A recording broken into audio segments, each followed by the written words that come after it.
फूलों की खुशबुएं, मेहंदी और चूड़ी की खनक, हर जगह लाइट से सजा घर। जहाँ अधेड़ उम्र की औरतें ढोलक की थाप पर गीत गा रही थी, वहीं लड़कियां उन गीतों की मस्ती में नाच रही थी। बच्चे खेलकूद करके इधर उधर भाग रहे थे। हंसी ठिठोली से भरा आज मल्होत्रा हाउस बेहद ही खूबसूरत लग रहा था। वहीं बैठी ईशाना अपने हाथ में मेहंदी लगवा रही थी और उसकी कुछ सहेलियां उसको छेड़ भी रही थी। तो मैडम, आज रात और यहाँ, फिर हो जाओगे अपने हीरो आर्यन के साथ। ईशाना, जो अपने आर्यन के ख्वाब लिए खुश थी, तो दूसरी तरफ इस घर को छोड़ जाने का गम भी था। अपने माँ बाप की 2 भाई में अकेली बेटी थी, इसलिए उसकी हर जिद को विनोद जी और लता जी ने पूरा किया और दोनों भाई उस पर अपनी जान वारते थे। उनकी 5 पीढ़ी के बाद अब एक लड़की जन्मी थी, इसलिए वो सभी की लाडली थी। वे बेहद इज्जत और नामी लोग थे। ईशाना के बाद उनके घर में खुशियाँ और बरकत दुगनी हो गई थी। ईशाना उनके लिए गुड लक की तरह थी और यही कारण था कि न चाहते हुए भी उसकी शादी आर्यन के साथ करने को तैयार हो गए थे। आर्यन एक साधारण सा लड़का था जिसे अपने घर वालों की जिम्मेदारी संभालनी थी। उसके पापा इस दुनिया में नहीं रहे थे। उसको बहन की पढ़ाई और अपनी बीमार माँ को देखभाल और इलाज की जिम्मेदारी सर पर थी।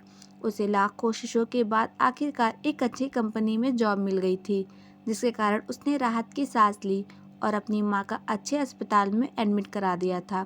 ईशाना उसको उसी अस्पताल में मिली जहाँ वो अपनी सहेली के साथ उसकी दादी को देखने आई थी। उसकी नज़र आर्यन पे पड़ी, जो अपनी बीमार माँ के पास बैठा अपने हाथों से खाना खिला रहा था और उसकी छोटी बहन साइड में नीचे बैठे पढ़ाई कर रही थी और बीच बीच में अपने भाई से अपनी किताब दिखाकर सवाल भी पूछ रही थी। आर्यन देखने में बेहद हैंडसम और गुड लुकिंग था। उसकी पर्सनालिटी ऐसी थी, किसी भी लड़की को आसानी से अपनी तरफ खींच सकती थी। लेकिन उसके लिए अपनी परिवार की जिम्मेदारी इतनी थी कि कभी उसने इस बारे में सोचा ही नहीं। वहीं दूर खड़ी ईशाना उसको ये सब करते देख मन ही मन मुस्कुरा रही थी और उसको यूं देख रही थी कि उसे किसी का होश भी न हो। उसकी दोस्त जो ईशाना से कब से बोली जा रही थी, लेकिन ईशाना को यूं उसकी बात का रिस्पॉन्स न करके जब वो ईशाना को अपने कंधे से उसको टक्कर मारी, तो वो तुरंत होश में आ गई थी। क्या हुआ? कहाँ खोई हो? कब से आवाज़ लगा रही हूँ। ईशाना बस हल्का से मुस्कुराने के साथ उसके साथ बाहर निकल गई, लेकिन उसकी धड़कनें अब आर्यन के लिए धड़कने लगी थी और वो दिन ही दूर नहीं था जब उसकी बारात को आने का ज़्यादा समय नहीं बचा था। ईशाना बेटा, अब जाकर आराम करो।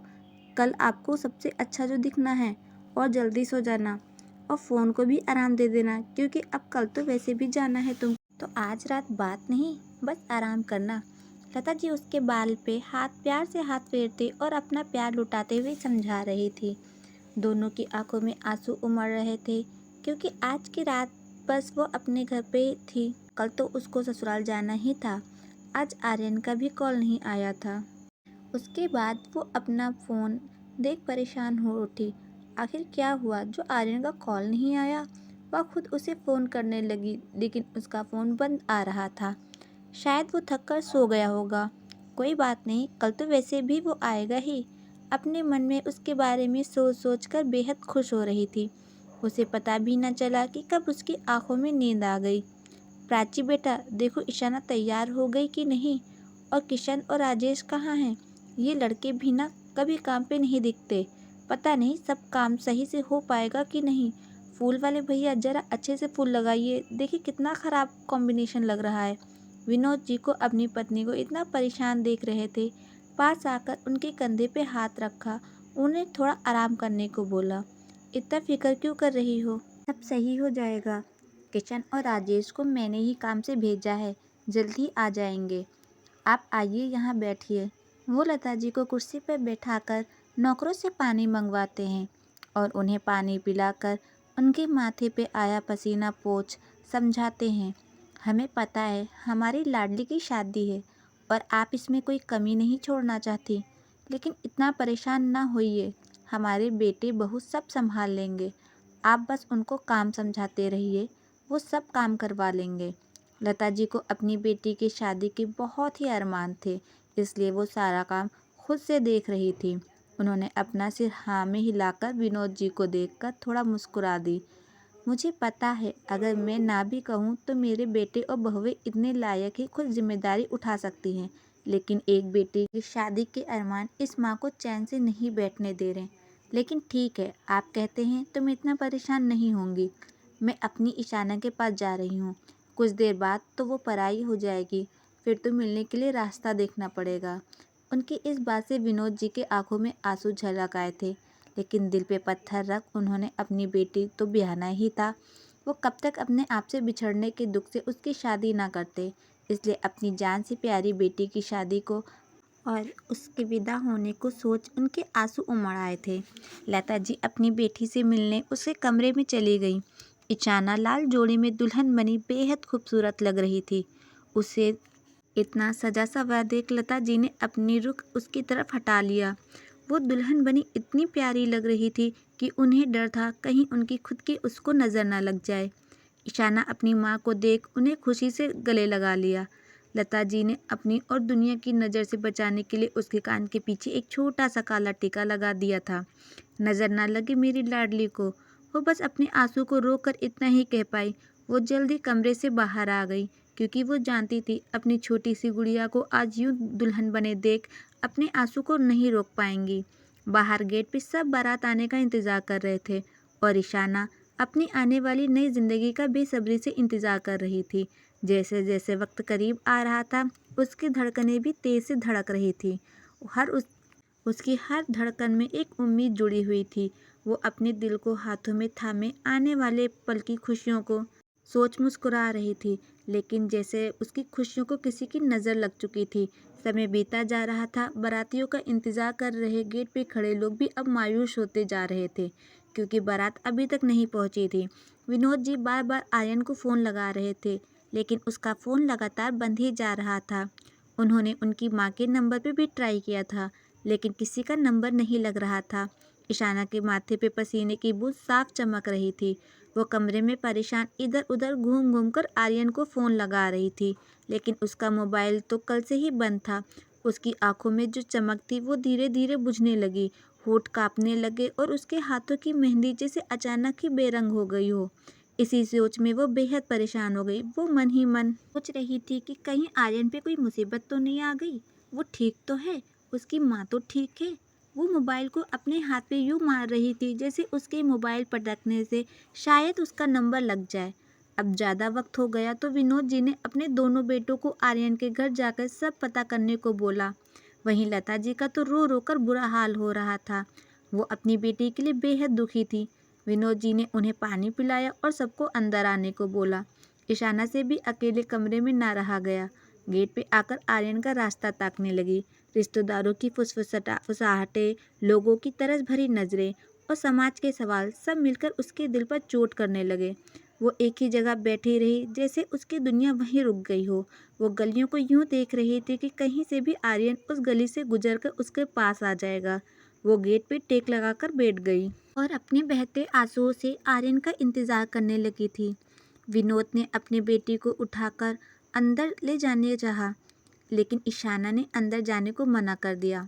पापा, बस आर्यन आता ही होगा, वो आ जाएगा तो मैं उसके साथ आ जाऊंगी। विनोद जी भी अपनी बेटी की इस हालत को देख अपनी आंखों में आंसू पोंछे उसे समझा रहे थे। बेटी, अंदर चलो, भाई गए हैं तुम्हारे, वो ज़रूर आर्यन को ले आएंगे। हम सब अंदर चलकर इंतज़ार करेंगे। आप जाइए पापा, मैं आर्यन के साथ ही अंदर आऊँगी। उसे बस आर्यन के आने की आस लगी थी। वक्त गुजरता जा रहा था। विनोद जी ने मेहमानों को खाना खिलाकर विदा कर दिया, क्योंकि उनको अब कोई उम्मीद नहीं थी बारात आने की।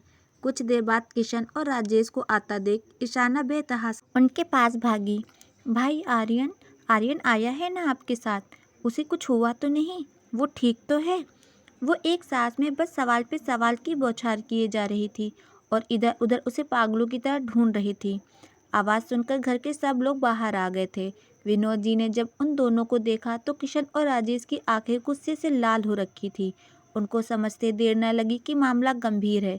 उन्होंने जब पूछा कि क्या हुआ है तो किशन गुस्से भरी सख्त आवाज़ में बोला, भाग गया वो, मेरी बहन को अधूरी दुल्हन बनाकर भाग गया।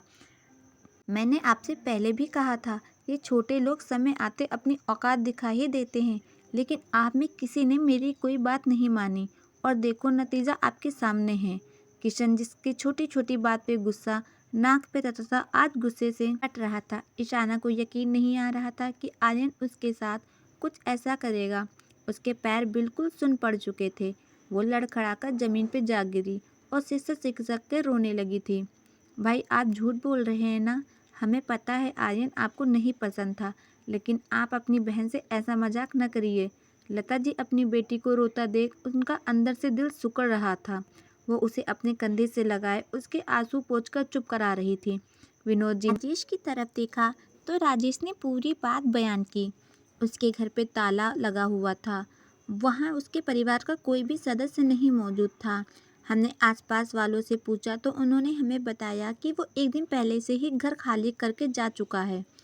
कहाँ गया है ये किसी को नहीं पता, लेकिन बस एक चिट्ठी ईशाना के लिए छोड़ गया जो उनके पड़ोसी ने हमें दी।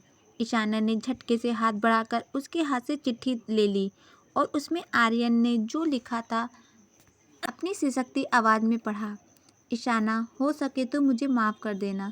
मैं अपने परिवार के साथ कहीं दूर जा रहा हूँ और आशा करता हूँ कि दोबारा हमारी कभी मुलाकात ना हो। मुझे नहीं पता था तुम इतनी जल्दी शादी के लिए अपने घर वालों को मना भी लोगी। सच कहूँ तो मैंने तुमसे कभी प्यार नहीं किया। मेरी शादी मेरी माँ ने बचपन में ही तय कर दी थी, लेकिन मेरी हिम्मत नहीं हुई तुमसे ये बताने की। मैंने बस अपनी माँ के इलाज के लिए तुमसे दोस्ती की थी। तुमने बहुत साथ दिया मेरा और मेरी माँ के इलाज में, लेकिन बदले में मैं तुमसे शादी नहीं कर सकता था। इसलिए अब तुमसे बहुत दूर जा रहा हूँ और हो सके तो अपनी नई ज़िंदगी में तुम खुश रहना और मुझे भूल जाना, और अगर हो सके तो मुझे माफ़ भी कर देना। तुम्हारा दोस्त आर्यन। ईशाना सिसकियों के साथ उसकी बेवफाई की हर दास्तां तेज सिसकियों के साथ पढ़ रही थी। उसके सामने काला अंधेरा छा गया था। जिस आर्यन के लिए उसने अपने घर वालों से लड़ाई झगड़ा किया, वो आर्यन उसको ही धोखा देकर भाग चुका था। विनोद जी ने आर्यन के खिलाफ सख्त कार्रवाई करनी चाहिए, लेकिन ईशाना के कहने पर बेबस हो गए और कुछ ना किया। ईशाना मन ही मन अपनी इस बेवकूफ़ी पे गुस्सा रही थी कि कैसे उसने किसी अनजान पे इतनी जल्दी एतबार कर लिया था। रो रो कर उसने आंसू अब सूख चुके थे। घर वाले भी उसके दर्द से बेहद दुखी थे। ईशाना ने अब अपने परिवार वालों को इतना दुखी और बेबस देखा तो खुद से थोड़ी हिम्मत जुटाई और मन ही मन सोचा, बस अब बहुत हो गया। अब और अपने घर वालों को मैं दुखी नहीं कर सकती। एक बार तेरे गलत फैसले ने देखो इनकी क्या हालत कर दी। अब आगे नहीं। उसने अपने आंसू पोंछे और अपनी माँ और पापा का हाथ पकड़ अंदर गई और सबसे अपने अपने कमरे में आराम करने को बोला।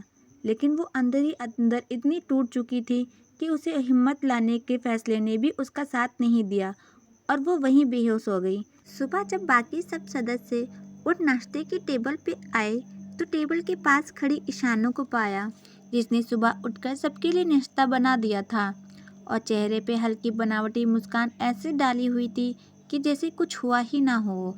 उसने सबको नाश्ता करने को बोला और खुद कुर्सी पे बैठ नाश्ता करने लगी। लता जी, विनोद जी सब जानते थे उसका जख्म बहुत गहरा है तो उतनी आसानी से नहीं भरेगा। फिर भी बीती बातों का किसी ने जिक्र नहीं किया। ईशाना अपने आप को जितना हो सका था संभाल रही थी, क्योंकि अपनी वजह से अब किसी को परेशान नहीं करना चाहती थी। समय बीतता गया, दिन महीनों में और महीने साल में बदल गए, लेकिन उसके दिल के अंदर वो अधूरा सा पल कहीं ना कहीं ठहर गया था। उसने खुद को संभालना सीख लिया था। लोगों के सवालों को अनसुना करना, तानों को मुस्कान में छुपाना, सब कुछ। अब वो पहले जैसी मासूम और सपनों में खोई रहने वाली लड़की नहीं रही थी। उसकी आंखों में एक अजीब सी खामोशी बस गई थी, जैसे उसने दर्द से समझौता कर लिया हो और खुद को इतना मजबूत कर लिया कि अब उसकी ज़िंदगी में किसी के साथ की ज़रूरत नहीं थी। उसने अपने पापा की कंपनी ज्वाइन कर ली थी, वो कंपनी जो उसके लिए कभी नाम थी और उसको कभी उसमें कोई इंटरेस्ट नहीं था, लेकिन अब वही कंपनी उसकी सबसे बड़ी जिम्मेदारी बन गई थी। उसने खुद को मीटिंग्स, फाइल्स, डील्स, प्रेजेंटेशन में इतना बिजी कर लिया कि उसका खालीपन दूर हो सके। वो अपने पापा के बताए नक्शे कदम पर चलकर कंपनी को ऐसे मुकाम पे ला दिया था कि शायद ही उसके भाई कर पाते। इसलिए ज़्यादातर मीटिंग ईशाना ही अटेंड करती थी। ऑफिस में बहुत बड़ी बिजनेस मीटिंग होनी थी, जिसमें एक नई कंपनी जिसने बहुत ही कम समय में एक अच्छा खासा मुकाम हासिल कर लिया था, उसके साथ पार्टनरशिप डील करवाना था, जो उनकी कंपनी के लिए बेहद फ़ायदेमंद थी। इसके लिए भी विनोद जी ने ईशाना को मीटिंग अटेंड करने को बोला। कॉन्फ्रेंस रूम अच्छी तरह से तैयार किया गया, बड़े बड़े एग्जीक्यूटिव्स, प्रेजेंटेशन और प्रोफेशनल माहौल। ईशाना पूरी तरह कॉन्फिडेंट थी। वो फाइल कॉन्फ्रेंस रूम की तरफ चल दी। दरवाज़ा खुलते ही जैसे उसकी दुनिया थम सी गई हो। उसके हाथ हल्के हल्के कांपने लगे। ये उसे उस मीटिंग का कोई डर नहीं था, बल्कि सामने बैठा वो शख्स था। वही आंखें, वही चेहरा। वो और कोई नहीं, आर्यन था। वो उसे देख थोड़ा सहम गई। वो सोच भी नहीं सकती थी कि आर्यन कभी भी उसे दोबारा मिलेगा, वो भी ऐसी बड़ी बिजनेस मीटिंग में। उसके पैर जो आगे बड़ी से कांप रहे थे। उसने आंख बंद करके एक गहरी सांस ली, खुद को तुरंत संभाला और आगे बढ़ी। उसने आर्यन को पूरी तरह से इग्नोर किया, क्योंकि अब वो पुरानी ईशाना नहीं रही थी। वक्त के हिसाब से उसने अब खुद को बदल लिया था। आर्यन भी उसे बड़ी हैरत भरी नज़रों से देख रहा था। उसने नहीं सोचा था कि उसकी मुलाकात यूँ ऐसी कोई मीटिंग में ईशाना से होगी। कुछ पल का सन्नाटा दोनों के बीच बहुत कुछ बयान कर रहा था। Let's start the meeting, Ishana ने फाइल टेबल पर रख के एक प्रोफेशनल आवाज़ में कहा, जैसे वो आर्यन को पहचानती ही ना हो। उसने अपनी मीटिंग शुरू की एक कॉन्फिडेंट आवाज़ के साथ। वो अपनी प्रेजेंटेशन दिखाकर एक टॉपिक को बाखूबी उसे एक्सप्लेन कर रही थी। उसका कॉन्फिडेंट स्ट्रेटजी प्लानिंग लोगों को उस प्रोजेक्ट के लिए अट्रैक्ट कर रही थी। आर्यन, जो ईशाना को लगातार देखे जा रहा था, वो उसे पहचानने की कोशिश कर रहा था कि क्या ये वही ईशाना है जिसे उसने सालों पहले खो दिया था। वो ईशाना के ख्यालों में डूबा हुआ था कि एक तेज और सपाट आवाज़ उसके कानों पे पड़ी। Mister Aryan, your opinion? Ishana Aryan की तरफ देख उससे पूछ रही थी। आर्यन, जो उसके ख्यालों में खोया हुआ था, कि एक झटके के साथ उसने अपनी यादों को दिमाग से हटाया और एक हल्की मुस्कान के साथ अपने हाथों से पेन को उंगलियों पे नचाते हुए कहा, योर प्रपोजल इम्प्रेसिव। लगता है आपके साथ काम करके बहुत कुछ सीखने को मिलेगा। ईशाना अपनी पर्सनल लाइफ को कभी अपने काम के बीच में नहीं लाना चाहती थी, इसलिए उसने भी हल्की बनावटी मुस्कान के साथ सिर हाँ में हिला दिया। दोनों ने एग्रीमेंट साइन किए और पार्टनरशिप के लिए हाथ मिलाया। ईशाना, जो अब तक अपने आप को संभाले हुई थी कि उसके छूने के एहसास से उसकी सोई हुई धड़कन धड़कने लगी। उसने अपना हाथ जल्दी से हटाना चाहा, लेकिन आर्यन ने अपने हाथ की पकड़ तेज कर ली। वो ऐसे हाथ पकड़े था जैसे वो उसे छोड़ना ना चाह रहा हो। उसकी ये हरकतें देख ईशाना की आंखों में गुस्सा भर आया और झटके से अपना हाथ उसके हाथ से अलग कर दिया। मीटिंग इज़ ओवर, ईशाना ने सभी मेंबर्स को देखकर कहा और फाइल उठाए बाहर चली गई। आर्यन भागता हुआ उसके पीछे तो आया, लेकिन वो कहाँ गई थी उसे कुछ नहीं पता चला। उसने उसके केबिन और हर जगह देखा, लेकिन वो कहीं नहीं थी। ईशाना, जो सीधा मीटिंग से निकलकर अपने घर आ गई थी, क्योंकि आर्यन का चेहरा उसकी यादें एक बार फिर उसको सोचने लगी थी। वो घबराई हुई घर पहुंची। लता जी, जो लिविंग रूम में बैठी थी, ईशाना को यूं देख परेशान हो गई। ईशाना के माथे पे पसीना, कांपते हाथ, घबराहट से साफ पता चल रहा था कि कुछ हुआ है। लता जी ने जल्दी से अपनी बेटी को पास में बैठाया और उसका पसीना पोंछते हुए नौकरों से पानी लाने को कहा। बेटी, क्या हुआ है? इतना पसीना क्यों आ रहा है तुम्हें? तबीयत तो ठीक है ना तुम्हारी? लता जी ने घबराई हुई आवाज़ में ईशाना से पूछा। ईशाना ने पानी पीकर खुद को थोड़ा हिम्मत दिया। वो आर्यन की बात बताकर उनको दुखी नहीं करना चाहती थी। कुछ नहीं माँ, बस एक मीटिंग में थक गई थी, इसलिए घर आ गई ताकि आराम कर सकूं। उसने बात को बदलते हुए कहा। बेटा, तू क्यों इतना काम करती है? कितनी बार बोला है घर में रुक, आराम कर, लेकिन मेरी तू सुने तब ना। और ये विनोद जी, जो अब तुझे से ही सारा काम करवाते हैं। आने दे उन्हें, आज बात करती हूँ उनसे।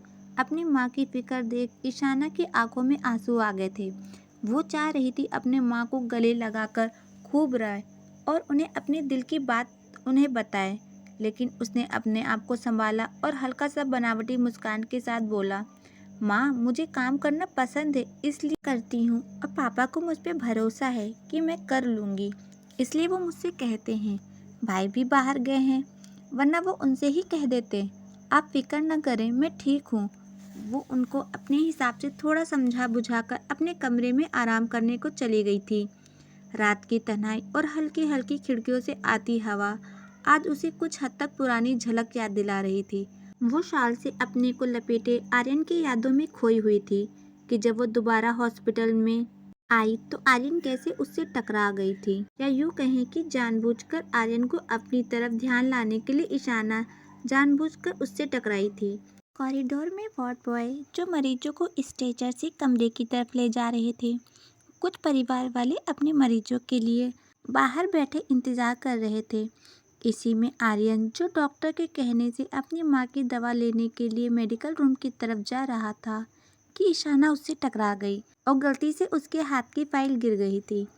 आई एम सॉरी, मैंने आपको देखा नहीं, मैं जल्दी में थी, उसने आर्यन को देखते हुए नाटकीय अंदाज में बोला। आर्यन ने भी उसकी बात सुनकर हल्का सा सर हाँ में हिला दिया और अपनी फाइल के पेपर उठाने लगा। तभी ईशाना भी उसकी मदद करने लगी। आप रहने दीजिए, मैं कर लूँगा, मुझे लगता है आप जल्दी में थी, शायद आप किसी से मिलने आई हैं, तो आप जाइए, ये सब मैं खुद कर लूँगा। आर्यन ने उसके हड़बड़ी और जल्दबाजी देखते हुए बोला। लेकिन उसको कहाँ पता था कि ईशाना की ये हड़बड़ी तो उससे बात करने का मौका ढूंढने के लिए थी। वह कुछ ना बोली और वहाँ से चली गई, लेकिन चेहरे पे अब एक हल्की सी मुस्कान थी। ईशाना अब हर रोज़ उससे मिलने वहाँ हॉस्पिटल आने लगी, क्योंकि उसे पता था वो शाम को अपनी माँ से मिलने ज़रूर आता है। तो ईशाना भी अपनी दोस्त की माँ को देखने के बहाने उससे मिलने आ जाती थी और आर्यन से अब बात भी करना धीरे धीरे शुरू कर दी थी। अब उनकी बातचीत धीरे धीरे दोस्ती में बदल चुकी थी। वो वहाँ साथ चाय पीते, खाना खाते थे।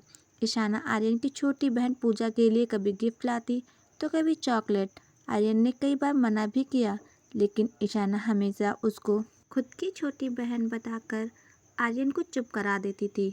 और जब आर्यन ना होता तो वो आर्यन की माँ की देखभाल करती। उनकी मेडिसिन, केयर, खाने पीने की जिम्मेदारी अब ईशाना खुद करने लगी थी। ऐसा नहीं था उसने केवल आर्यन को दिखाने के लिए ऐसा किया था, बल्कि वो आर्यन के परिवार को अब अपना परिवार मानने लगी थी। आर्यन ने उसे कई बार मना भी किया कि ये सब उसे करने की ज़रूरत नहीं, वो ये सब खुद भी कर सकता है, लेकिन ईशाना को हमेशा अपनी बातों के आगे उसे चुप करा देती थी। अंधेरी रात, बिजली की चमक और बारिश की तेज तेज आवाज़ से और भी गहरी हो रही थी। जैसे जैसे वक्त गुजर रहा था, आर्यन की धड़कनें भी तेज हो रही थी। वो अपनी ऑफिस की खिड़कियों के बाहर का नज़ारा देख परेशान हो रहा था, लेकिन आज काम इतना था कि उसे छोड़कर वो जा भी नहीं सकता था। उसका दिल और दिमाग केवल अपनी माँ और बहन में लगा था, जो इस वक्त हॉस्पिटल में थी। आज काम ज़्यादा होने की वजह से उसे अपने दोस्त को उसकी बहन को हॉस्पिटल छोड़ देने को तो कह दिया था, लेकिन ज़्यादा टाइम बीतने के बाद उसे अब उनकी चिंता होने लगी थी। वो मन ही मन सोच रहा था, पता नहीं माँ ने कुछ खाया होगा कि नहीं। वैसे तो पूजा भी अपनी माँ का ख्याल रख सकती थी, लेकिन माँ के ना खाने की जिद के आगे वो उनको सही से खिला पिला भी नहीं सकती थी। और पूजा तो वैसे भी इस बिजली कड़क से सहमी हुई बैठी होगी, क्योंकि उसको ऐसे मौसम और चमकती बिजलियों से बहुत डर लगता था। और आज तो वो भी नहीं था उसके पास जो उसे संभाल ले। और माँ तो इतने होश में भी ना होंगी जो अपनी बेटी को संभाल सके। इसलिए जब आर्यन को उनकी और भी चिंता होने लगी थी, वो कभी बाहर देखता तो कभी अपने सामने पड़ी फाइल को, जिसे देख उसके माथे पे पसीना आ जाता था। उसके लिए अपनी जिम्मेदारी को पूरा करने के लिए ये जॉब भी ज़रूरी थी, इसलिए उसने बिना कुछ सोचे अपने काम पे ध्यान दिया और जैसे तैसे अपनी फाइल को पूरा कर बेतहाशा अपनी माँ के पास जाने के लिए बाहर भागा। उसे ना बारिश का होश था ना बिजली का। वो जितनी जल्दी हो सकता था अपनी माँ और बहन के पास जाना चाहता था। हर गुजरते मिनट के साथ उसका दिल बेचैन होता जा रहा था। फ़ोन बार बार हाथ में आता, फिर वापस चला जाता, जैसे जैसे खुद से ही डर लग रहा हो कि कहीं कुछ बुरा ना हो गया हो। उसके मन में बस एक ही ख्याल था, माँ ठीक होंगी ना, पूजा ठीक तो होगी। उसी बेचैनी और घबराहट के साथ जब वो आखिरकार हॉस्पिटल पहुंचा, तो उसके कदम लगभग दौड़ते हुए उस कमरे की ओर बढ़े जहां उसकी माँ एडमिट थी। उसके चेहरे पर डर साफ झलक रहा था, सांसें तेज थी और आंखों में चिंता भरी हुई थी। लेकिन जैसे ही उसने कमरे का दरवाज़ा खोला, उसकी बहन को ईशाना की गोद में लेटे हुए पाया और उसकी माँ भी चैन से सो रही थी। ईशाना प्यार से पूजा के सिर पे हाथ फेरकर हंस हंस के बात कर रही थी, जैसे उसे इस चमकती और बिजली की आवाज़ से डर ही न लग रहा हो। आर्यन ने ये सब देखकर सुकून और एक राहत भरी गहरी सांस ली। पूजा ने जब अपने भाई को देखा तो मुस्कुराते हुए और भागते हुए उसके पास आकर गले लगा लिया। भाई, आप आ गए? पता है मैं कितना डर गई थी। वो तो कहो अच्छा है। ईशाना दीदी आ गई थी और उन्होंने मुझे बिल्कुल भी डरने नहीं दिया। आर्यन ने ईशाना की तरफ देखा, जिसके चेहरे पे एक हल्की सी खुशी थी आर्यन के आने से। आर्यन उसके पास धीरे धीरे कदमों से आगे बढ़ा और उसका हाथ पकड़कर अपने रुंधे हुए गले से उसको धन्यवाद कहा। ईशाना, जो तुमने आज मेरे लिए ये सब किया है, मैं इसका एहसान ज़िंदगी भर भी नहीं चुका सकता।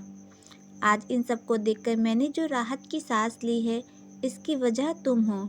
तुम्हारा बहुत बहुत धन्यवाद। आर्यन की आंखें कहीं न कहीं अपनी माँ और अपनी बहन के लिए फिक्र में नम थी। आर्यन के इतना करीब और उसका हाथ थामने से ईशाना की धड़कनें जैसे थम सी गई थी। धन्यवाद कहने की कोई ज़रूरत नहीं, वो मेरी भी माँ जैसी हैं। और ये पूजा बहुत प्यारी बच्ची है, इसके साथ वक्त का भी नहीं पता चला कैसे बीत गया। लेकिन अब तुम आ गए हो तो मैं आराम से घर जा सकती हूँ। लेकिन बाहर का मौसम अभी भी बेहद ख़राब था, इसलिए वो जा ना सकी। आर्यन ने भी उसे रोक लिया। पूजा बात करते करते कब सो गई उसे भी नहीं पता चला था। बाहर कॉरिडोर की खिड़कियों से होती बारिश को ईशाना देख रही थी, तभी आर्यन के उसके पास आकर खड़ा हो गया। आज मौसम तो थमने का नाम ही नहीं ले रहा। पीछे से आर्यन की आवाज़ से हल्का सा ईशाना चौंक गई, फिर आर्यन को देख हल्का सा मुस्कुरा दी। तुम आज बहुत परेशान हो गए थे ना? हाँ, मेरी ज़िंदगी में बस मेरी माँ और बहन ही हैं। पूजा को बिजली की आवाज़ से डर लगता है, क्योंकि जब पापा हमें इस दुनिया से छोड़ कर गए थे, कुछ ऐसा ही मौसम था। पूजा बहुत छोटी थी। बारिश की बूंदें, लोगों के रोने की आवाज़, बिजली की चमक और पापा के खोने का डर आज भी उसके दिल में बसा हुआ है। मैं तो सोच सोच के घबरा रहा था कि किस हालत में होगी पूजा, और माँ भी ऐसी हालत में थी। उनसे इस तरह दूर रहना समझ नहीं आ रहा था कि मैं क्या करूँ।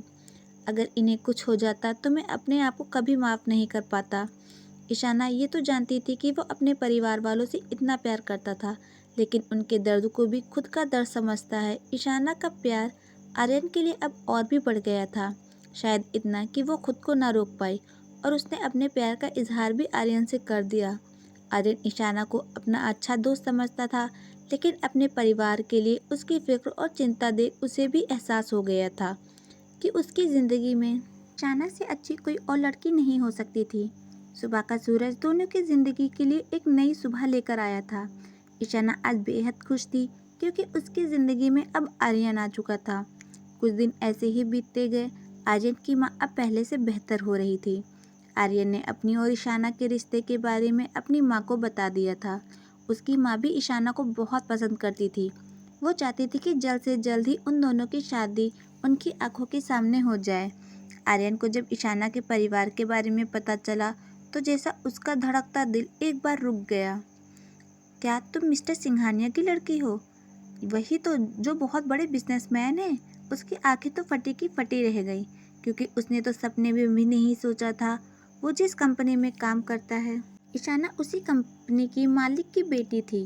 उसके तो पैरों तले जमीन निकल गई, क्योंकि वो अगर जानता कि ईशाना इतने बड़े घर की बेटी है तो शायद ही अपने रिश्ते को आगे बढ़ाता, क्योंकि उसको अपनी हैसियत अच्छे से पता थी। वो बस एक मामूली सा एम्प्लॉय था उसकी कंपनी में। ईशाना आर्यन को यूँ परेशान होता देख उसको समझा रही थी। आर्यन, तुम चिंता क्यों करते हो? मैं अपने पापा को अच्छे से जानती हूँ, वो मेरी पसंद कभी नहीं ठुकराएंगे। वो मुझसे बहुत प्यार करते हैं। देखना, वो इस शादी के लिए मान जाएंगे। बस तुम मेरा साथ कभी नहीं छोड़ना। आर्यन, जो उसकी बात पे केवल सिर हाँ में हिला देता है, लेकिन उसको डर था कहीं उसके घर वाले ना माने तो क्या होगा। फिर भी अपने रिश्ते की हल्की सी उम्मीद लिए वो खुश था। आज की सुबह एक नई जिंदगी बदलने वाली थी। या तो आर्यन को पाने वाली थी, या वो हमेशा हमेशा के लिए खोने वाली। यही बस चिंता लिए वो नाश्ते की टेबल पर पूरे परिवार के साथ बैठी थी। उसकी आंखों में चिंता साफ झलक रही थी।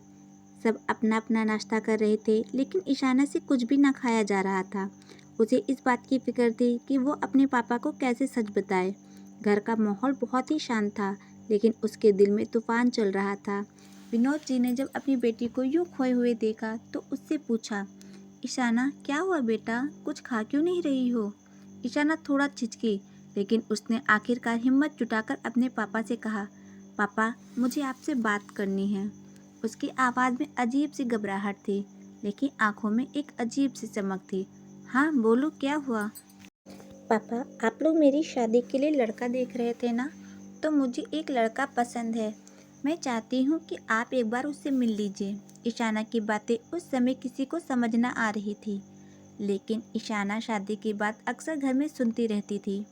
घर का माहौल थोड़ी देर शांत रहा, फिर विनोद जी ने लड़के और उसके बैकग्राउंड के बारे में पूछा तो ईशाना ने बताया, पापा लड़का बहुत अच्छा है, वो हमारी ही कंपनी में काम करता है।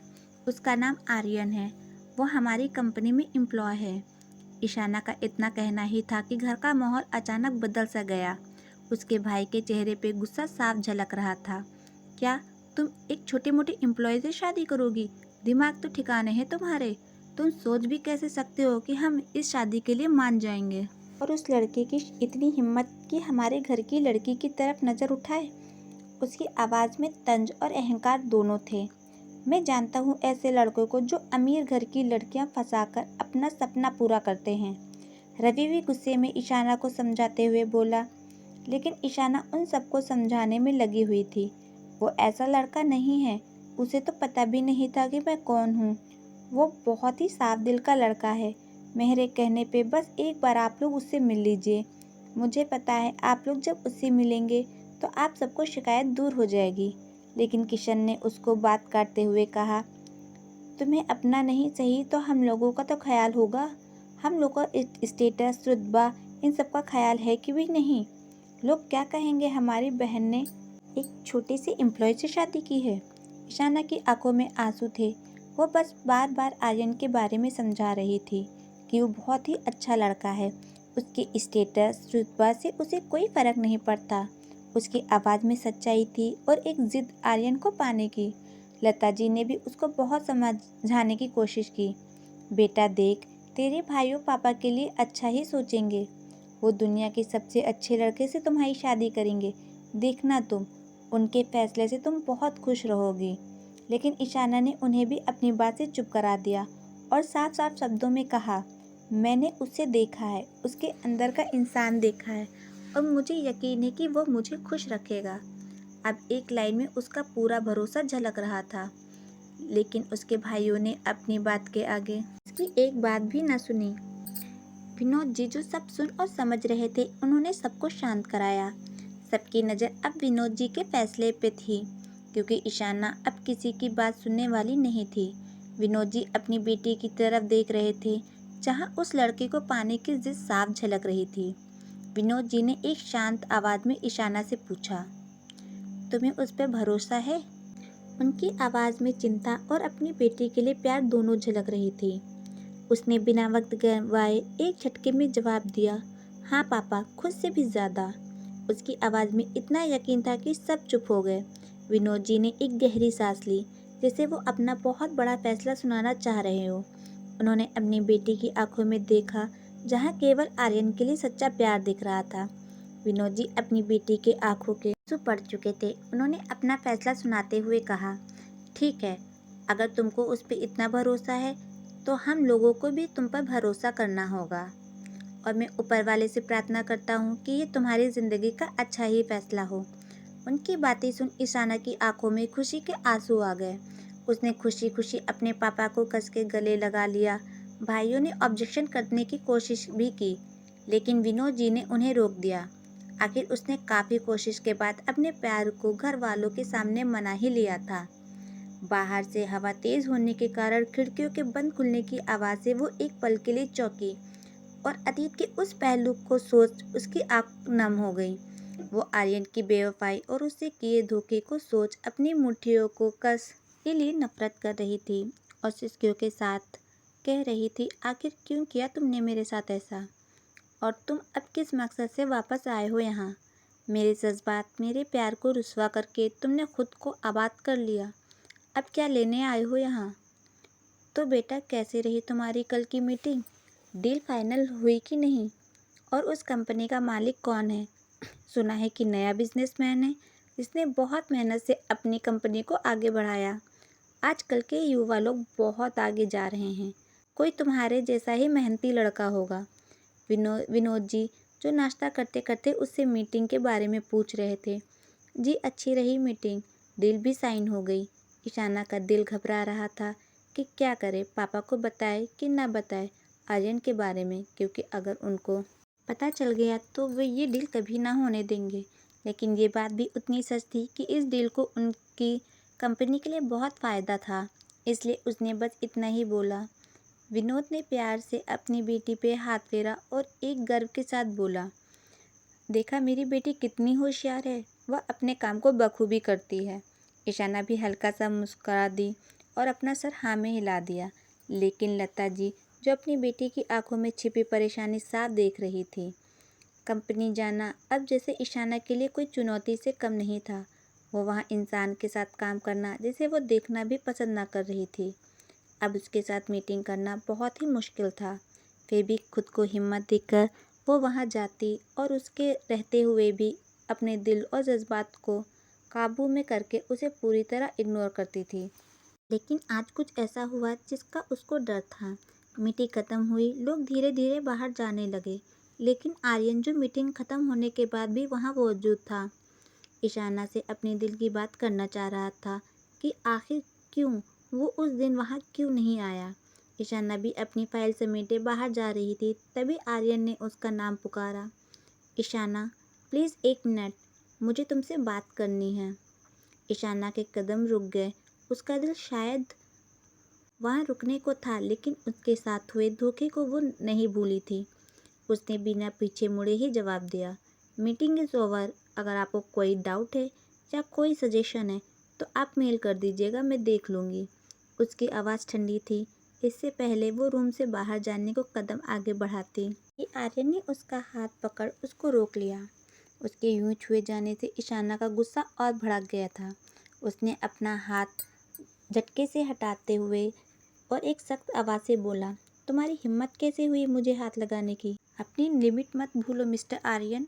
आर्यन को उसके गुस्से से कोई फ़र्क नहीं पड़ा था, क्योंकि उसे पता था उसने जो किया था उसका यही अंजाम होने वाला था। उसने शांत और एक ठहराव वाली आवाज़ के साथ कहा, मुझे तुमसे बात करनी है, हम दोनों के बारे में। ईशाना, जिसका गुस्सा अभी भी शांत नहीं हुआ था, उसके माथे पे गुस्सा के बल पड़ गए थे। उसने अपनी आंखें सिकोड़ते हुए लेकिन हल्की धीमी आवाज़ में कहा, हम दोनों से क्या मतलब है? हम दोनों तो कभी थे ही नहीं, और जिस बात का तुम शुरू करना चाहते हो उस बात को ख़त्म हुए काफ़ी साल हो गए। इसलिए अच्छा होगा हम अपनी पर्सनल लाइफ दूर ही रखें। वो आगे बढ़ने लगी, लेकिन इस बार आर्यन की पकड़ और मजबूत हो गई। उसने उसका हाथ पकड़ उसे अपनी तरफ मोड़ा। प्लीज़ एक बार मेरी बात सुन लो। उस दिन क्या हुआ था? मैं क्यों ना आ सका तुम्हारे घर? उसकी आवाज़ में इस बार जिद नहीं, एक विनती थी। ईशाना ने इस बार भी उसका हाथ झटके से छुड़ा लिया और एक तेज़ और सपाट आवाज़ में बोला, तुम ये हक खो चुके हो मिस्टर आर्यन। तुम्हारी मीठी मीठी बातों के बहकावों में पुरानी ईशाना आ सकती थी, मैं नहीं। तो आपके लिए यही अच्छा है कि आप जिस काम से यहाँ आए हैं वही करिए। इस बार आर्यन का गुस्सा और आवाज़ दोनों तेज़ थी। तुम्हें क्या लगता है मैंने तुमको धोखा दिया? जाओ अपने घर और पूछो अपने भाइयों से कि क्यों मैं ना आ सका उस दिन तुम्हारे घर। भाइयों का नाम सुन जैसे ईशाना रुक सी गई। वो इससे बड़ी हैरत भरी नज़रों से आर्यन को देख रही थी। उसकी आंखों में गुस्सा और जानने की इच्छा दोनों थी। वो सारा सच सुनना चाह रही थी। मेरे भाइयों ने कहना क्या चाह रहे हो तुम? और भाइयों को कुछ नहीं पता, वो खुद तुम्हें ढूंढने गए थे। उस उसकी बात सुन आर्यन को तो पहले हंसी आई, फिर उसके भाइयों के लिए अपने दिल में भरे गुस्से को लाकर कहा, तुम्हारे भाइयों को कुछ नहीं पता? मैं उस दिन जो न आ सका वो सब तुम्हारे भाइयों की वजह से था। उन्होंने मुझे कंपनी से निकाल दिया, मेरी माँ का इलाज रुकवा दिया। जो मैं दिन रात अपनी माँ के ठीक होने की आस लिए बैठा था, उन्होंने एक पल में सब खत्म कर दिया। मैंने डॉक्टरों से मिन्नत की कि मेरी माँ का इलाज जारी रखे, लेकिन तुम्हारे भाइयों को एक पल भी रहम ना आया। उन्होंने मुझे धमकी दी कि तुम्हारी माँ का इलाज तभी हो सकेगा जब मैं तुमसे शादी करने ना आऊँ। मेरी माँ जो बीमार हालत में तड़प रही थी, मेरे पास कोई जॉब भी ना थी जो मैं अपनी माँ को कहीं और ले जा सकता। अगर उस दिन मैं तुम्हें लेने आता तो मेरी माँ ना बच पाती। अब तुम ही बताओ मैं क्या करता। आर्यन की आवाज़ भारी होती चली गई। ईशाना जो अब तक जाने की जिद कर रही थी, चुपचाप उसकी बातें सुन रही थी। उसकी आंखों में आंसू लगातार बह रहे थे। वो चाह तो रही थी कि उस पर यकीन करे, लेकिन फिर भी उसको समझ नहीं आ रहा था कि क्या सच है क्या झूठ, क्योंकि एक बार धोखा खाई ईशाना अब आसानी से किसी पर भरोसा नहीं कर सकती थी। ईशाना के दिल में जैसे कुछ टूटने लगा था। उसने आर्यन से बस इतना पूछा, अगर तुम सच बोल रहे हो तो वो चिट्ठी जो उस दिन मेरे भाइयों ने लाकर दी थी, तुम्हारे नाम की। आर्यन चिट्ठी का नाम सुन बड़े हैरत भरी नज़रों से उसे देखने लगा। कौन सी चिट्ठी? तुम्हारे भाइयों ने तो मुझे इस शहर से रवाना कर दिया था और धमकी भी दी थी कि अगर मैं उन्हें दोबारा दिखूंगा तो वो मेरे परिवार के साथ बहुत बुरा हाल करेंगे। ईशाना का सर जैसे ये सब सुनकर फटा जा रहा था, क्योंकि वो सपने में भी नहीं सोच सकती थी कि उसके सगे भाई कभी उसको धोखा देंगे। उसके सामने चिट्ठी पे लिखी सारी बात जिसे उसके सामने तैरने लगी और गुस्से में बोला, तुम झूठ बोल रहे हो। तुम्हें साफ साफ उस चिट्ठी में लिखा था कि तुम केवल मेरे पैसों के लिए मेरे साथ थे। तुम्हारी शादी तो तुम्हारी माँ ने पहले ही किसी लड़की से तय कर रखी थी। अब तक तो तुमने शादी भी कर ली होगी, तो अब क्या लेने आए हो मेरे पास? उसकी आवाज़ में अपने प्यार खोने का दर्द साफ दिख रहा था। वह खुद को अब और नहीं संभाल सकती थी। उसके पैरों में अब और जान नहीं बची थी कि अब वहाँ खड़ी हो सके। उसके पैर ठंडे हो चुके थे। सिसकती आवाज़ और टूटा हुआ दिल के साथ वो वहीं बैठकर रोने लगी। उसमें अब तक जितना खुद को संभाला था, जैसे आज वो सब दर्द बाहर निकल रहा हो। वो भी उसे इतना ही कह रही थी, आखिर उसने उसके साथ ऐसा क्यों किया? आर्यन ने उसकी हालत देखी ना गई। वो उसके पास बैठा, उसके सर अपने कंधे पर टिकाकर उसे चुप करा रहा था।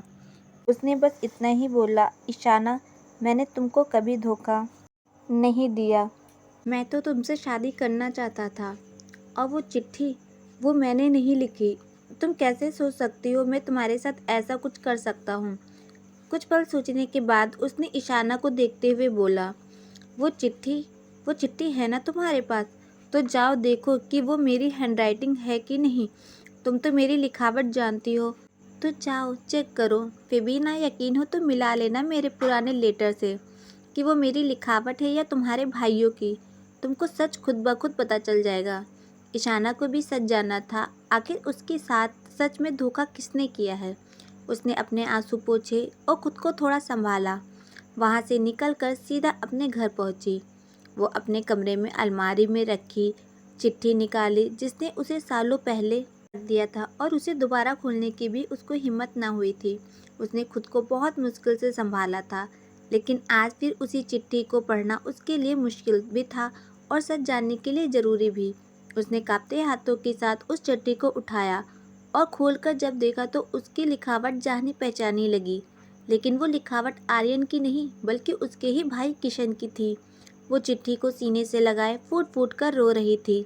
एक बार आर्यन के धोखे से उसने अपने आप को बहुत मुश्किल से संभाला था, लेकिन यहाँ तो उसके भाई ने ही उसको धोखा दे दिया था। उसके कमरे में तेज तेज रोने की आवाज़ सुनकर लता जी और उसकी भाभियाँ भी घर पहुँच जाती हैं। उसे यूं रोते देख उनको समझ नहीं आ रहा था कि आखिर मामला क्या है, लेकिन उसके हाथों में चिट्ठी देख वो समझ गई। एक बार फिर आर्यन की यादों ने उसे तोड़ दिया है। लता जी ने अपनी बेटी को शांत कराया, उसकी भाभी प्राची ने उसको पानी पिलाया, वहीं सुधा उसको अपने आंचल से हवा दे रही थी। उसकी हालत खराब होती जा रही थी। उसके मुंह से बस एक नाम बार बार आ रहा था, आर्यन। लता जी को भी कुछ समझ नहीं आ रहा था। आखिर ये आर्यन जो सालों पहले मेरी बेटी की ज़िंदगी से जा चुका था, तो फिर कैसे उसकी ज़िंदगी में दोबारा आ गया? आखिर क्यों वो बार बार आर्यन का नाम पुकार रही है? लता जी बेहद परेशान थी। अपनी बेटी की इस हालत को देख उनसे रहा ना गया। उन्होंने विनोद जी को फ़ोन कर जल्दी घर आने को कहा। विनोद जी ने जब अपनी बेटी की हालत सुनी तो वो सारा काम छोड़कर घर पहुंच आए और अपनी बेटी को ऐसी हालत देख वो भी सोच में पड़ गए। आखिर उनकी बेटी के साथ हुआ क्या है। वह उसके पास बैठ उसके माथे पर अपने प्यार से हाथ फेरते हुए अपनी बेटी की तरफ देखकर कहा, बेटा मैं आ गया हूँ। क्या हो गया आपको? क्या बात है? मुझे बताओ, मैं हूँ तुम्हारे साथ। अपने पापा को देख उनको गले से लिपट कर वो तेज तेज रोने लगी थी। उसने रुंधे हुए गले से सिसकती हुई आवाज़ में अपने पापा को सारी बातें बयां की। पापा, आर्यन की कोई गलती नहीं थी, वह बेकसूर है। आर्यन का नाम फिर एक बार उस घर में लेने से घर का माहौल पूरी तरह से बदल चुका था। आर्यन का नाम सुनकर विनोद जी की आंखों में गुस्सा आ गया था। उन्होंने सख्त आवाज़ में कहा, आर्यन, वही जो तुम्हें सालों पहले धोखा देकर भाग गया था, आज वो अचानक कहाँ से आ गया? और वह बेकसूर नहीं है, उसने मेरी बेटी की ज़िंदगी बर्बाद की। उसका नाम इस घर में मैं दोबारा नहीं सुनना चाहता हूँ। विनोद जी की आवाज़ गुस्सा और एक आदेश साफ झलक रहा था, लेकिन ईशाना जो अब सब सच जान चुकी थी कि आर्यन बेकसूर है, वो अपने पापा को सब सच बता देना चाहती थी। उसने पापा को चिट्ठी देते हुए कहा, पापा, आपको ये चिट्ठी याद है ना? विनोद जी ने चिट्ठी हाथ में ली और उसे देखते हुए बोला, हाँ, ये वही चिट्ठी है जिसने हमारे घर की खुशियों को तबाह कर दिया, मेरी फूल सी बच्ची को तोड़ दिया। उन्होंने उस चिट्ठी को हाथ की मुट्ठियों में कसते हुए कहा, पापा, लेकिन ये चिट्ठी झूठी है, ये आर्यन ने नहीं लिखी थी। ईशाना की इस बात से विनोद जी हैरत भरी नज़रों से उसे देखने लगे। जी पापा, ये लिखावट आर्यन की नहीं है, ध्यान से देखिए पापा, आप तो जानते होंगे ना इस लिखावट को। उसकी इस बात को सुनकर विनोद जी भी चिट्ठी को ध्यान से देखने लगते हैं। उनको समझते देर न लगी कि ये चिट्ठी उनके बेटे ने ही लिखी थी। उस समय हालात ऐसे थे कि किसी ने उनकी लिखावट पे ध्यान नहीं दिया था।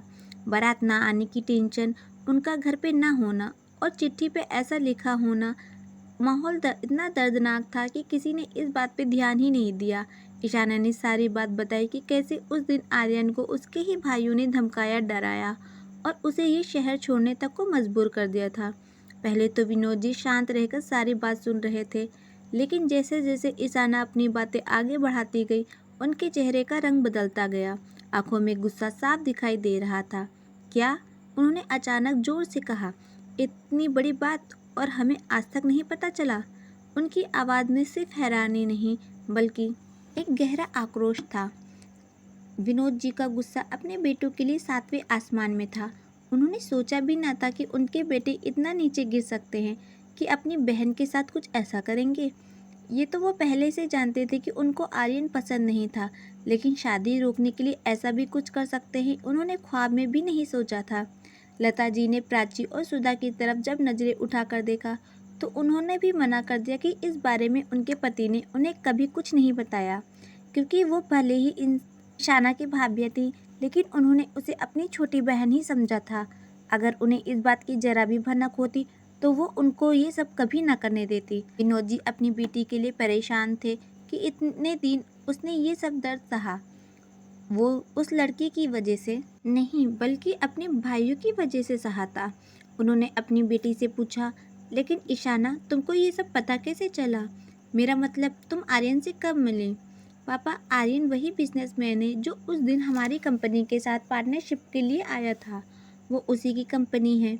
उसने कभी मुझे धोखा नहीं दिया था। और देखो आज, अपनी मेहनत के बलबूते केवल मुझे पाने के लिए ही वो वापस आया है। उसकी बात सुनकर सबकी आंखों में आंसू आ गए थे। विनय जी को कोई स्टेटस रुतबा की ज़रूरत नहीं थी। उन्हें बस अपनी बेटी के लिए एक अच्छा हमसफ़र की ज़रूरत थी, जो वो जान गए थे कि वो केवल आर्यन ही हैं। उन्होंने अपनी बेटी के सिर पे प्यार से हाथ फेरा और उसको तसल्ली देते हुए कहा, बेटी, मुझे कोई फ़र्क नहीं पड़ता वो कल क्या था और आज क्या है। मेरी बेटी जहाँ खुश है वहाँ हम सब भी। तुम परेशान ना हो, सब ठीक हो जाएगा। अपनी पापा की बातें सुन ईशाना के चेहरे पे अब राहत और सुकून आ चुका था। उसने अपने पापा को कस के गले लगा लिया और उनका धन्यवाद किया। वक्त ज़्यादा नहीं बीता था कि लिविंग रूम में कदमों की आहट सुनाई देने लगी। उसके दोनों भाई अपनी कंपनी से वापस आ रहे थे, क्योंकि विनोद जी ने फ़ोन कराकर उन्हें घर आने को बोला था। उनकी आवाज़ सुनकर पूरा घर वहीं लिविंग रूम में इकट्ठा हुआ। विनोद जी, जिनकी आंखें गुस्से से लाल हो रही थी, वहीं किशन और रवि एक दूसरे को ऐसे देख रहे थे जैसे वो जानना चाह रहा हो कि आखिर उन्हें ऐसे क्यों बुलाया गया। और घर का माहौल भी कुछ खास नहीं था। विनोद जी ने वो चिट्ठी उनके मुंह पे मार के फेंकी। ये चिट्ठी जानते हो तुम दोनों? जैसे वो जानना चाह रहे हो कि उनके बेटे सच्चाई कबूल करते हैं या नहीं। किशन ने चिट्ठी उठाई और उसे बड़ी हैरत से देखा। ये तो वही चिट्ठी थी जो वो उस रात को दोनों लाकर दिए थे। रवि ने अपने पापा को देखकर बोला, पापा, ये तो आर्यन की चिट्ठी है।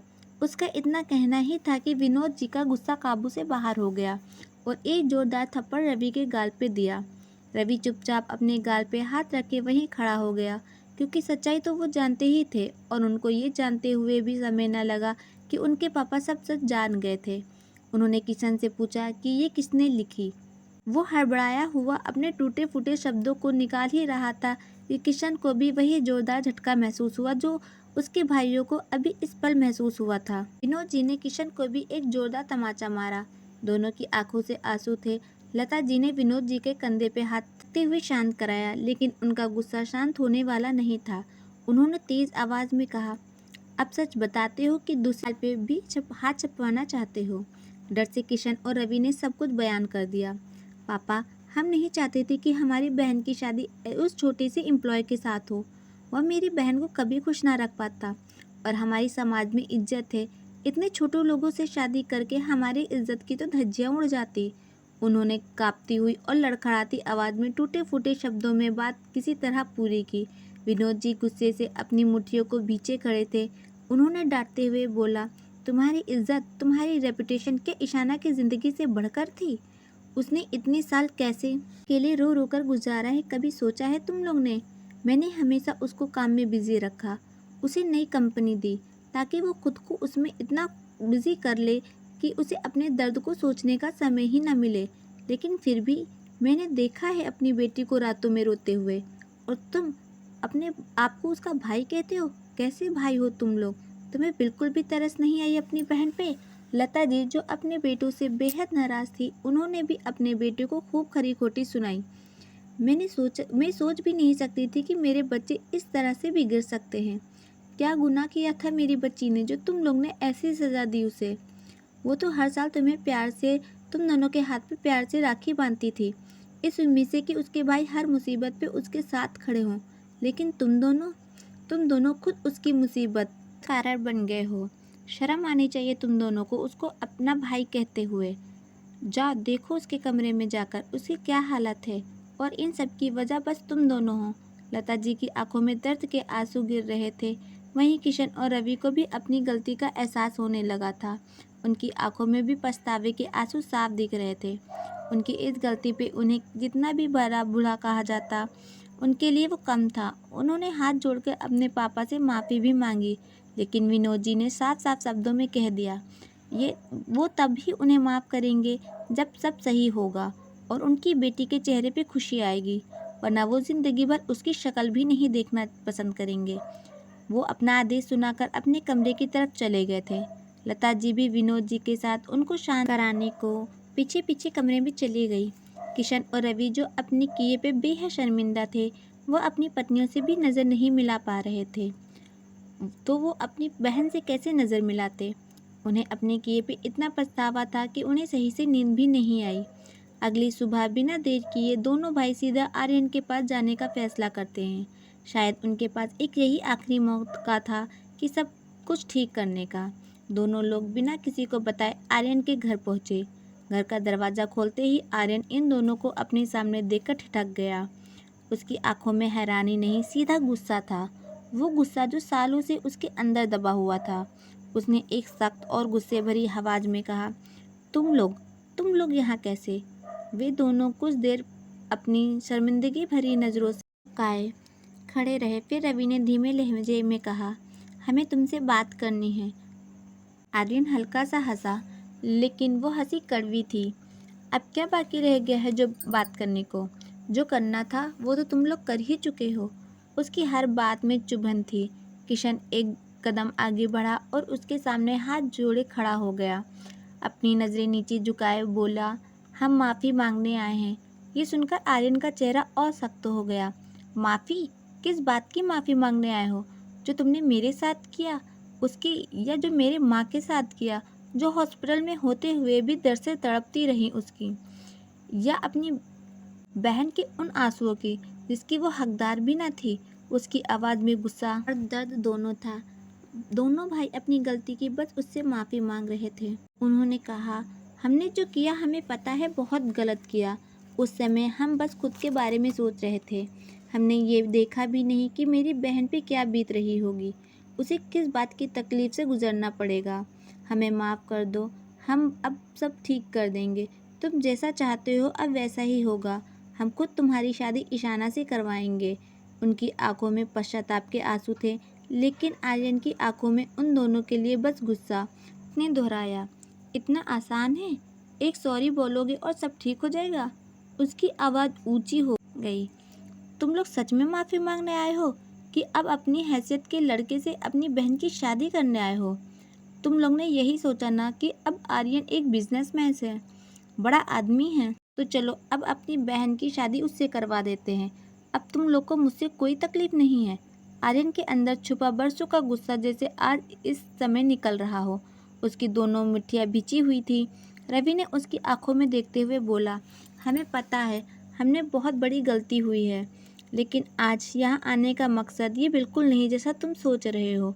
हम मानते हैं हमसे गलती हुई है और उसके लिए हम बेहद शर्मिंदा भी हैं, लेकिन ये बात बिल्कुल गलत है कि हम अब तुम्हारी हैसियत देखकर वापस आएँ।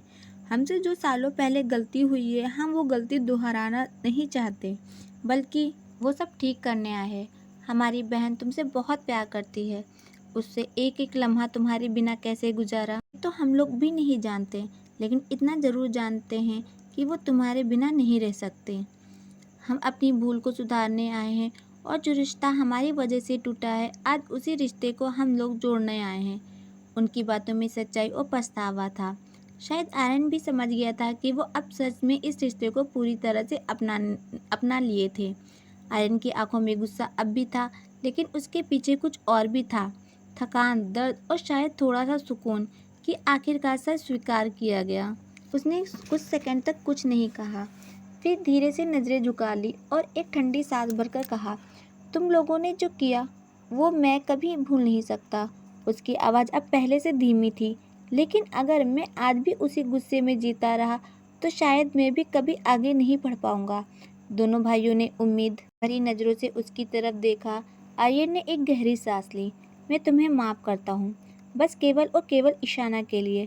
ये सुनते ही रवि और किशन पर एक राहत की खुशी साफ दिखाई देने लगी।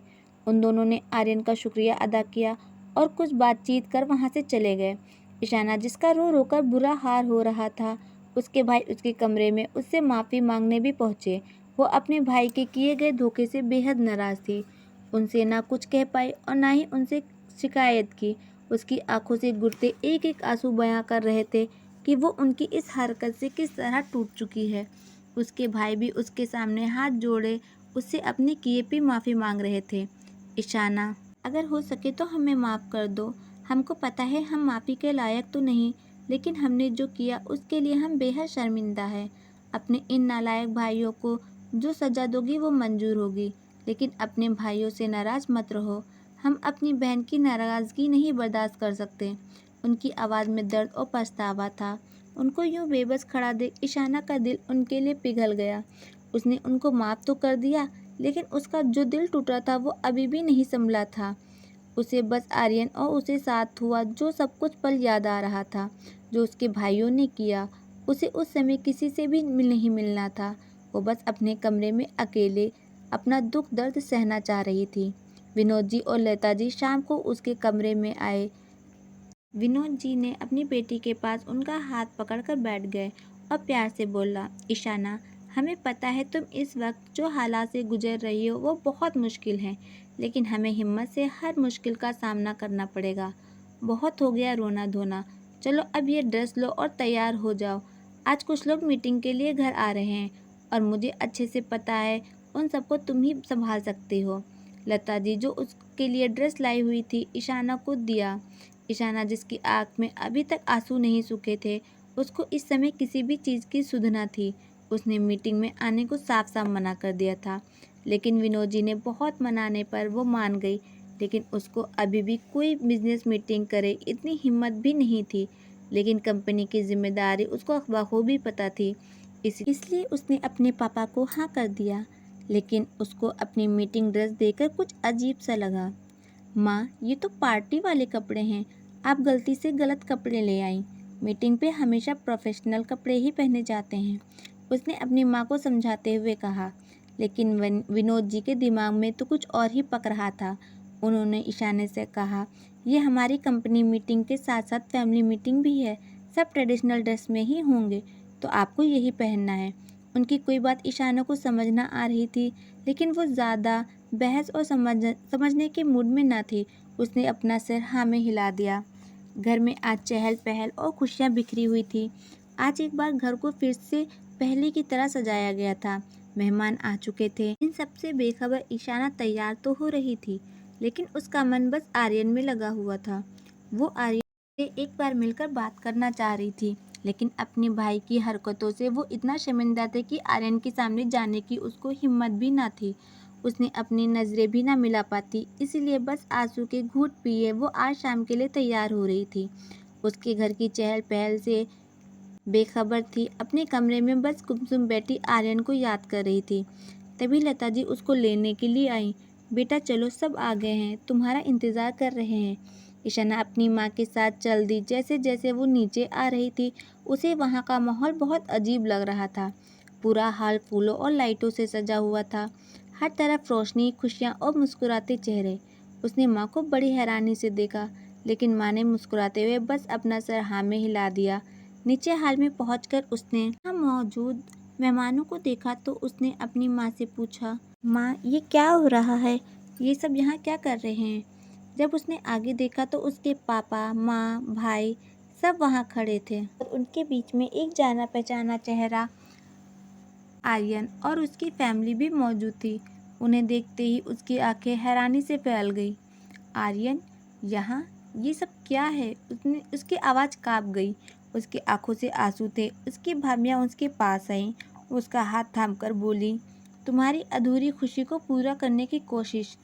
ईशाना को जैसे यकीन ही ना हो रहा हो कि उसके साथ आर्यन उसके सामने है और सारी फैमिली भी एक साथ बेहद खुश। उसकी आंखों में आंसू झलक गए। तभी विनोद जी ने पास आए, उनकी आंखों में आंसू पोंछा और प्यार से अपनी बेटी के सिर पर हाथ फेरते हुए बोला, बहुत रो लिया तुमने, अब और नहीं। अब तुम्हारी ज़िंदगी में बस खुशियाँ ही खुशियाँ होंगी। देखो, तुम्हारी आने वाली ज़िंदगी खुशियाँ तुम्हारे सामने हैं। उन्होंने आर्यन की तरफ इशारा करते हुए बोला। आर्यन, जो अब उसके भाइयों के साथ खुशी खुशी खड़ा था, उसके भाई उसके पास आए और कहा, हमसे बहुत बड़ी गलती हुई थी, लेकिन इस बार हम खुद तुम्हारी खुशी का हिस्सा बनना चाहते हैं। आर्यन धीरे धीरे उसके पास आया। उसकी आंखों में भी वही प्यार और एहसास और एक नई शुरुआत की उम्मीद थी जो ईशाना की आंखों में थी। उसने उसका हाथ पकड़कर धीरे से कहा, ईशाना, क्या तुम मेरी दुल्हन बनोगी? क्या तुम मुझसे शादी करोगी? ईशाना कुछ कह ना पा रही थी। उसके लिए ये सब एक सपने जैसा था। उसकी आंखों से खुशी के बहते आंसू उसकी खुशियों को बयां कर रहे थे। और ये सब देख उसने एक पल के लिए अपनी आंखें बंद कर ली, जैसे वो ये सब पल को महसूस कर उनकी यादों को समेटना चाह रही हो। और धीरे से अपने सिर हाँ में हिलाया और एक खुशी की लहर पूरे घर में फैल गई। ईशाना ने धीरे से अपना हाथ आगे बढ़ाया। आर्यन ने सगाई की अंगूठी ईशाना को पहनाया और लता जी ने ईशाना को अंगूठी दिया जो उसने आर्यन को पहनाई। ऊपर से दोनों पर फूलों की बारिश होना शुरू हो गई। तालियों की गूंज और फूलों से उनकी खुशियों को मनाया गया। ऊपर नजरें पड़ी तो उनके दोनों भाई अब फूलों की बारिश कर रहे थे। अपने भाई को बदला हुआ देख वो भी मुस्कुरा रही थी। सब ठीक हो चुका था। उस पल ईशाना अब अधूरी दुल्हन नहीं थी, वो एक नई शुरुआत की दहलीज पर खड़ी थी, जहाँ इस बार ना कोई डर था, ना कोई अधूरापन, बस प्यार था, भरोसा था और एक खूबसूरत कल की उम्मीद।